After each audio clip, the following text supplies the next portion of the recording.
বাড়িতেই যাচ্ছে, ওর ফেভারিট খাবার দাবার সব রেডি করা আছে। মেয়েটাকে তো চাঙ্গা করতে হবে। আমি আশা করি আপনারা আমাকে ভুল বুঝছেন না।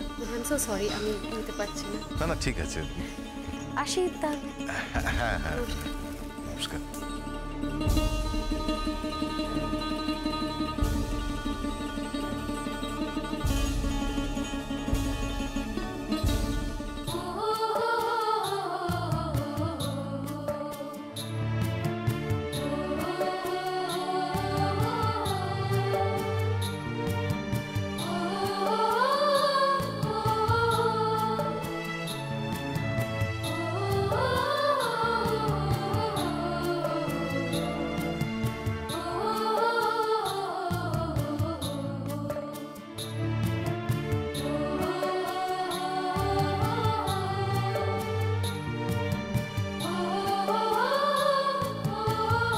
এই প্রশ্নটা কি উনি পরেও আমায় করবেন?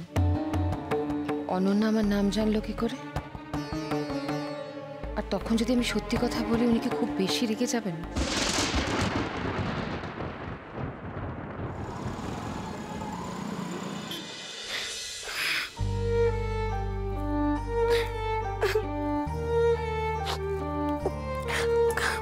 সুজু এত কান্নাকাটি করলে কি করে হবে মা?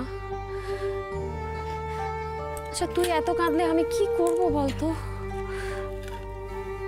তুই বুঝতে পারিস না? তুই একদম বুঝতে পারিস না যে তোকে ছেড়ে থাকতে আমার তোর থেকে অনেক বেশি কষ্ট হয় জুজু। বাবা কেন এই মানুষটাকে আমাদের বাড়িতে আছে মাম্মা? কেন আনছে? এখন ও এসে তোমার ঘরে থাকবে, একদিন না একদিন যখন তুমিও বাড়িতে যেতে, তুমি তো ওখানে থাকতে পারতে বলো। এখন তো তোমার ওখানে থাকার কোনো জায়গা রইল না। চিরদিনের মতো তোমার ওখানে যাওয়া শেষ হয়ে গেল।